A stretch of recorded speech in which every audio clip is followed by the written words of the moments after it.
மனம் என்பது நம்முடையதா? மனம் நம்முடையதில்லை. இப்போ எனக்கு காஃபி சாப்பிட்ணுன்னு ஒரு எண்ணம் வருது. ஆனால் நம்ம மேடையில் இருக்கேன், என்னால் காஃபி சாப்பிட முடியாது. என்னோட எண்ணம் என்னுடைய மூக்கை விட்டு வெளியில் போயிடும். எண்ணம்ன்றது என்ன? காற்றின் அதிர்வு தான். மூக்கை விட்டு வெளியில் போயிடும், அப்படியே மிதந்துக்கிட்டே போகும் காற்றுல. அங்கே ஒரு கார் டிரைவர் காரில் உட்காண்ட்ருப்பார். உள்ளே போன ஓனர் இன்னும் வெளியில் வரல, எவ்வளோ நேரம் ஆக்குவாங்கன்னே தெரில. சரி நம்ம போய் ஒரு காஃபி சாப்பிட்டு வருவோம் அப்படின்னு அவர் போயிடுவார். அவர் மூக்குள்ள நுழைஞ்சிருக்கும் இந்த எண்ணம். அவர் போய் காஃபி சாப்பிட்டு வருவார். இந்த மாதிரி அதுக்கப்புறம் அவர் அடுத்த காஃபி குடிப்பாரா? குடிக்க மாட்டார். உடனே என்ன பண்ணோம், அவரோட மூக்கில் இருந்து அந்த எண்ணம் வெளியில் பயணப்பட்டு போய் இன்னொருத்தரோட மூக்கில் போகும். அங்கே பார்த்தா ஒரு வீட்டு அம்மா, இப்போ தான் 11 மணி ஆச்சு, வீட்டு வேலையெல்லாம் முடிச்சிட்டோம், அப்பாடா ரிலாக்ஸாக இருக்கும், ஒரு காஃபி சாப்பிட்லான்னு இப்போ அவங்க காஃபி சாப்பிடுவாங்க.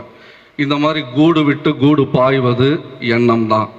பிறவி எடுப்பது எண்ணம் தான். முக்தி அடைய வைக்க வேண்டியது இந்த எண்ணத்தை தான்.